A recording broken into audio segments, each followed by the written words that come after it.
我美国那个客户今天终于回复我了。Klien saya di AS akhirnya membalas hari ini. Pesanan ini mungkin benar-benar membutuhkan penantian yang lama. Tarif perdagangan antara AS dan China telah meningkat menjadi 145% per hari ini. Kami tidak menyangka ini ketika kami menandatangani pesanan tersebut. Saat itu, klien hanya perlu membayar deposit 30%. Dan kemudian produksi dimulai. Sekarang kami telah memproduksi lebih dari 1.000 papan panggung dengan pola anti-selip. Saya baru saja memberitahu departemen produksi untuk menghentikan pesanan ini. Kami telah berbicara selama setengah tahun dengan 2 klien dan cetakannya sudah siap. Beberapa klien reguler yang memesan setiap bulan baru saja memberitahu kami dalam beberapa hari terakhir bahwa mereka menghentikan pesanan. Ini adalah situasi nyata bagi pabrik-pabrik setelah kenaikan tarif. Rekan-rekan pedagang dalam perdagangan luar negeri, bagaimana kabar pabrik Anda? Batch barang ini ditarik kembali dari bea cukai. Perang tarif berdampak besar. Usaha kecil dan menengah adalah korban terbesar dari perang diam-diam ini. Risiko klien AS membatalkan pesanan semakin meningkat. Kemarin, seorang teman menyebutkan dalam grup bahwa klien mereka menghentikan pesanan dan menolak membayar pembayaran akhir, mengatakan mereka akan mengurusnya nanti. Kami sudah memutuskan untuk menyerah pada pasar AS. Saya baru saja mengobrol dengan beberapa pemilik bisnis perdagangan luar negeri dan lintas batas. Semua bos perdagangan luar negeri sedang berjuang. Saya mendengar bahwa banyak bos perdagangan luar negeri barangnya ditinggalkan di tengah jalan. Banyak pabrik hampir semuanya tutup. Anda menaikkan tarif dan mesin-mesin ini sekarang benar-benar hanya besi tua. Mesin presisi S205A tidak bisa dijual. Mesin spindle ganda ini harganya lebih dari 30.000 yen, tetapi tidak ada yang membelinya. Model kelas atas ini bernilai lebih dari 200.000 yen, setengah harga, tetapi tetap tidak ada pembeli. Pada tahun 2024, bahkan mesin turtet Dota dan turtet Daya akan hilang. Pabrik-pabrik tutup, dan Anda menaikkan tarif. Bagaimana orang-orang biasa bisa bertahan hidup? Saat ini, semua orang berjuang hanya untuk mencari nafkah. Berbicara tentang provinsi-provinsi perdagangan luar negeri utama China, orang-orang pertama kali memikirkan daerah pesisir. Karena logistik pelabuhan yang nyaman, Guangdong, Jiangsu, dan Zhejiang bersama-sama menyumbang setengah dari ekspor perdagangan luar negeri China. Puluhan ribu pabrik kecil dan menengah bangkrut. Dan bagi 81 juta pekerja yang terlibat dalam ekspor, tidak ada pekerjaan yang tersisa. Dalam satu malam saja, Xiaoying telah berubah. Tidak ada lagi pabrik dan pekerja ada di mana-mana mencari pekerjaan. Xiaoying dulu disebut halaman belakang Hangzhou, tetapi sekarang pabrik-pabrik telah tutup di sana dan orang-orang berbondong-bondong ke Xiaoying. Tetapi lihatlah, perusahaan-perusahaan yang dibicarakan semua orang, seperti sana, tidak lagi mempekerjakan. Suer tidak bisa menerima siapapun lagi. Angel tidak mempekerjakan. Saya mendengar bahwa hampir 100 pekerja tinggal di hotel dekat gerbang pabrik, semuanya menunggu Angel mulai mempekerjakan. Bahkan tempat-tempat seperti Shenzhou, Dumplings, yang dulu mempekerjakan pekerja di atas 50 tahun, sekarang menginginkan pekerja di bawah 35 tahun. Pabrik-pabrik ini bisa mempekerjakan 10 pekerja, tetapi 20 orang muncul. Apakah ada pekerjaan bagus yang tersisa di Xiaoying? Orang-orang dari Xiaoying, bisakah Anda memberitahu saya apakah ada perusahaan yang mempekerjakan sekarang? Di mana kita bisa mencari nafkah? Mari saya jujur, jika kita tidak bisa mengambil pesanan ini dari AS, Asia Tenggara, Vietnam, Kamboja, dan negara-negara lain akan sangat senang. Mereka akan mengambil alih pasar. Kamboja sudah lama ingin mengambil bagian kue ini dari China. Meskipun AS hanya menyumbang 1/20 dari populasi global, mereka memegang 1/3 dari konsumsi global. Saya punya teman yang keluarganya di Dongguan Guangdong dulu membuat trampolin untuk orang Amerika, yang mereka gunakan di halaman belakang mereka. Sekarang bisnis teman saya benar-benar bangkrut, benar-benar gulung tikar. Tidak ada cara untuk melanjutkan. Mereka dulu fokus pada pasar AS karena hanya orang Amerika yang mampu membeli trampolin. Bisakah kita membelinya? Mereka mencoba menjualnya di dalam negeri, tetapi tidak bisa terjual. Apa yang bisa mereka lakukan sekarang? Sebelum tarif 10% hingga 20%, dan mereka bisa mengatasinya. Tetapi sekarang ini adalah bencana. Ini adalah pukulan telak bagi usaha kecil dan menengah. Saya tidak tahu apa yang diperjuangkan banyak orang, tetapi jika banyak orang kehilangan pekerjaan, lalu bagaimana? Saya lulus dari universitas dan pekerjaan saya sangat tidak stabil. Ini adalah masalah yang sangat nyata. Keuntungan biaya manufaktur industri China pada akhirnya adalah hasil dari hak asasi manusia yang buruk. Itu berasal dari banyak orang China yang bekerja berjam-jam di bawah intensitas tinggi mengorbankan diri mereka sendiri. Kita melihat gadis ini dengan lingkaran hitam bekerja di pabrik. Seorang komentator mengatakan dia tampak seperti cangkang yang jiwanya telah dikuras oleh jalur perakitan. Jadi kemana arahnya dalam hal menjadi jauh di depan? Hanya sekelompok kecil orang yang berada di depan.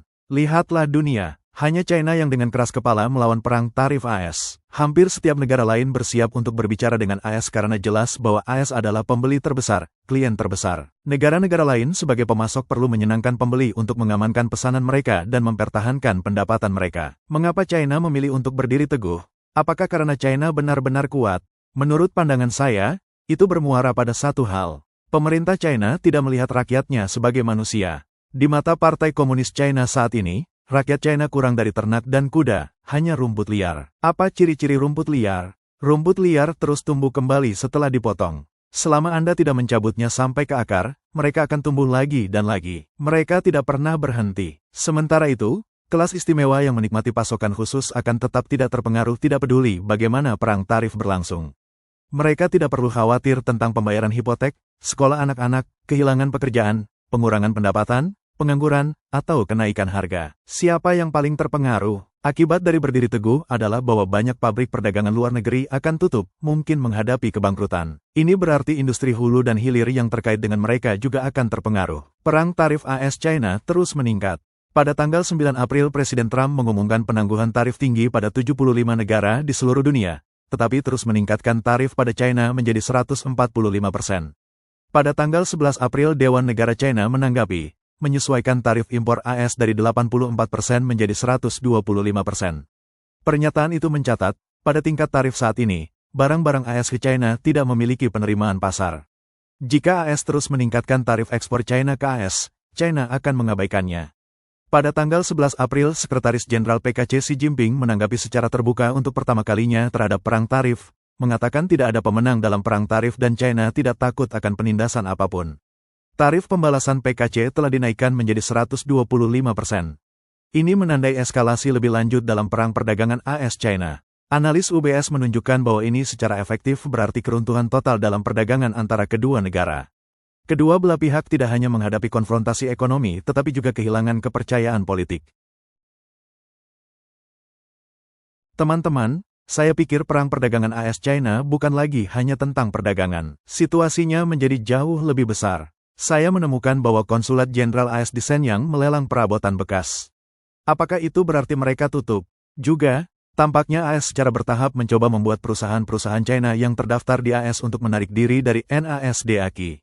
Beberapa perusahaan mobil yang membunyikan bel di AS mungkin benar-benar perlu berhati-hati mengenai lelang perabotan bekas oleh Konsulat AS di Shenyang. Ini bukan hanya rumor. Pada tanggal 9 April Konsulat Shenyang mengeluarkan pemberitahuan. Konsulat Jenderal AS di Shenyang akan mengadakan lelang perabotan dan peralatan bekas pada tanggal 20 Mei tahun 2025. Ada instruksi tentang cara menghadiri dan lokasi gudang. Ini telah memicu banyak diskusi dengan beberapa orang berspekulasi bahwa konsulat diperkirakan akan tutup. Hubungan AS-China yang tegang. Ini bukan yang pertama kalinya. Pada tahun 2020, AS menutup konsulatnya di Chengdu dan China menutup konsulatnya di Houston, menyebabkan hubungan diplomatik bilateral turun ke titik rendah. Konsensus umum adalah bahwa tarif ini dapat menyebabkan pemisahan penuh dalam perdagangan AS-China. Namun, hampir tidak ada tanggapan terhadap gagasan ini di internet China. Pihak berwenang PKC, selain menyalahkan AS, sangat enggan menggunakan istilah pemisahan.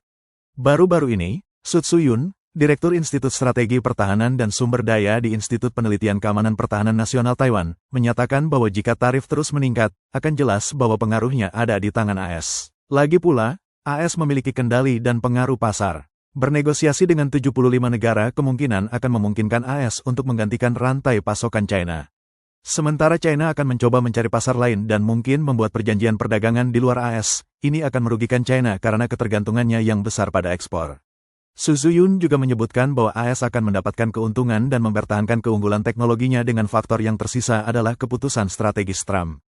Dia percaya bahwa AS dan China akan memasuki perang dingin ekonomi. Dalam perang tarif ini, China telah mengambil sikap garis keras, tetapi situasinya lebih kompleks. China tidak dapat menunjukkan kelemahan kepada Amerika Serikat, tetapi membalas dapat menyebabkan eskalasi lebih lanjut, menyebabkan lebih banyak kesulitan bagi bisnis dan warga China.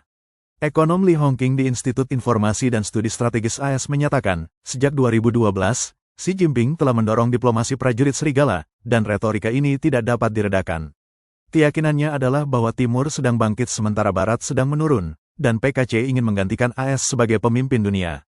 Lee percaya fantasi ini telah menjadi ideologi PKC dan Xi Jinping tidak peduli tentang ekonomi China atau kehidupan rakyat. Yang penting baginya adalah citra politik dan narasi besar membalas AS gigi ganti gigi. Pada tahun 2024, nilai perdagangan total antara AS dan China sekitar 585 miliar dolar AS dengan AS mengimpor sekitar 440 miliar dolar AS dari China, jauh melebihi ekspor China dari AS, yang mencapai sekitar 145 miliar dolar AS.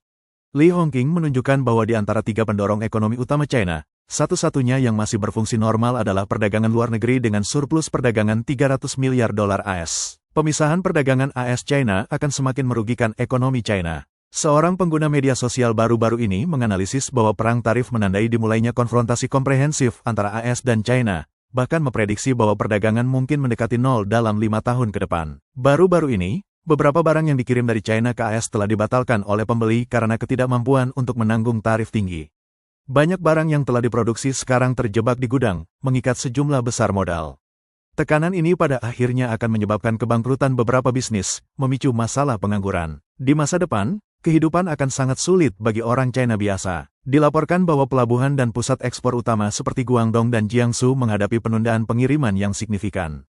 Kontainer menumpuk di pelabuhan di Guangdong dan Shanghai. Pesimisme publik menyebar dan bahkan ada diskusi online yang bercanda tentang cara memakan kulit pohon untuk mengantisipasi kelaparan yang akan datang. Baru-baru ini, Tuan Fu, pemilik perusahaan ekspor baja cetakan di Shanghai, berbicara kepada media tentang kecemasannya mengenai pesanan senilai 4 miliar yen yang seharusnya mulai pengiriman pada akhir April. Tuan Fu telah berkecimpung dalam bisnis ekspor baja cetakan AS selama lebih dari 20 tahun sebelum AS memberlakukan tarif pada China pada tahun 2018. Dia memiliki 8 pesanan, tetapi sekarang hanya satu yang tersisa. Penjualan tahunannya ke AS telah turun dari 20 juta menjadi lebih dari 7 juta. Tarif tinggi yang belum pernah terjadi sebelumnya membuatnya khawatir kehilangan klien AS terakhirnya. Dia menyatakan bahwa meskipun dia belum menerima pemberitahuan pembatalan pesanan, masih belum pasti apakah klien akan mampu membayar tarif tinggi. Dia telah menginvestasikan sekitar 3 juta yen untuk pesanan ini. Sebagian besar tarif barang yang dikirim ke AS dibayar oleh klien, tetapi berdasarkan perhitungan Tuan Fu, jika tarif melebihi 70%, tidak akan ada bisnis yang tersisa untuk dilakukan. Dia berkata, ini bisa menjadi perjamuan terakhir kami di pasar AS. Perang tarif AS-China telah meningkat dan tingkat tarif yang meroket telah membuat banyak bisnis perdagangan luar negeri China sangat khawatir. Di platform media sosial China, pemilik bisnis dari berbagai industri telah melampiaskan frustrasi mereka. Pemberitahuan pabrik yang beredar secara online menunjukkan bahwa beberapa produsen yang belum menerima pesanan telah mengumumkan bahwa mereka menghentikan produksi dan menempatkan pekerja pada cuti tidak dibayar. Menurut Reuters, beberapa produsen belum menerima pesanan dari AS. Mereka membuat pohon Natal dan dekorasi liburan. AS adalah pasar utama untuk dekorasi Natal China, menyumbang 87% dari impor, dan pesanan dari pabrik-pabrik China biasanya dikonfirmasi pada pertengahan April. Tarif yang melonjak juga menghantam e-commerce lintas batas dengan keras. Wong Xin, Presiden Asosiasi E-commerce Lintas Batas Shenzhen, yang mewakili lebih dari 3.000 penjual Amazon, mengatakan kepada Reuters bahwa tarif tersebut merupakan pukulan yang belum pernah terjadi sebelumnya bagi penjual e-commerce lintas batas. Beberapa penjual berharap untuk menaikkan harga di AS, sementara yang lain mencari pasar baru. Saat badai tarif melanda, usaha kecil dan menengah perdagangan luar negeri tanpa dukungan kuat dipaksa untuk bersembunyi, sementara bisnis lain mencari peluang baru di luar negeri. Hampir setiap pemilik bisnis yang diwawancarai oleh media China menyebutkan bahwa memperluas ke luar negeri mungkin satu-satunya jalan yang tersisa bagi perusahaan mereka. Seorang pemilik bisnis, Juang, berencana untuk membangun pabrik di Kamboja. Pada tanggal 11 April dia mengatakan kepada media, suasana di antara bisnis di sekitar saya adalah menunggu dan melihat. Kami telah mendirikan pabrik di Kamboja, awalnya menyewa ruang pabrik dan kemudian membeli tanah. Kami sekarang telah meratakan tanah dan kami sedang bersiap untuk membangun pabrik kami sendiri. J percaya bahwa perusahaan akan tetap mengikuti rencana jangka panjang dan terus pergi ke luar negeri untuk mendirikan pabrik, terutama bertujuan untuk menjual produk di Asia Tenggara dan Eropa. Namun, mengingat ketidakpastian saat ini, skala pabrik mungkin tidak besar. Manajer umum perusahaan garmen Hung Xiai, Ding Yong, menyatakan tekanan dari tarif memang diteruskan ke sisi produksi. Dia mengatakan bahwa sekitar 20% pesanan yang diekspor secara tidak langsung ke AS mungkin langsung dialihkan ke negara-negara Asia Tenggara karena perang tarif. Dua ekonomi terbesar, AS dan China, telah meluncurkan perang tarif dan keuangan terbesar selain dampak yang kuat pada makroekonomi. Ini pada akhirnya akan memengaruhi utang AS, saham AS, nilai tukar, dan aset seperti emas. Ada spekulasi bahwa Beijing mungkin mengizinkan RMB untuk terdepresiasi lebih lanjut untuk mengurangi dampak tarif. Namun, analis juga memperingatkan bahwa devaluasi RMB yang signifikan dapat memicu reaksi berantai, termasuk arus keluar modal, yang merupakan situasi yang ingin dihindari oleh pembuat kebijakan. Oleh karena itu, RMB tidak mungkin mengalami depresiasi besar-besaran. Setelah devaluasi RMB pada tahun 2015, arus keluar modal dipercepat dengan hampir 700 miliar dolar AS meninggalkan China tahun itu dengan ekonomi China yang sudah menurun selama beberapa tahun. Arus keluar modal skala besar dapat membuat situasi menjadi lebih rumit bagi PKC. Selain itu, kemungkinan PKC akan menjual obligasi treasury AS dalam jumlah besar untuk mengganggu pasar obligasi AS dan meningkatkan biaya pinjaman AS.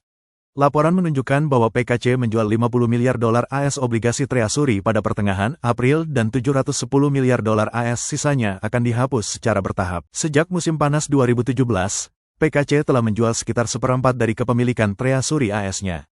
Menurut data dari Departemen Keuangan AS, pada Januari tahun ini, China memegang 761 miliar dolar AS utang AS, kedua setelah Jepang. Namun, efek dari perang mata uang sangat kompleks. Jika China menjual sejumlah besar obligasi treasury AS, tidak hanya AS yang akan terpengaruh, tetapi China juga akan menderita kerugian yang signifikan. Pada Maret tahun ini, cadangan devisa China mencapai 3,2 triliun dolar AS, yang sebagian besar dalam denominasi USD. Jika dolar AS dan obligasi treasury AS mengalami devaluasi secara signifikan, aset devisa China juga akan terdepresiasi.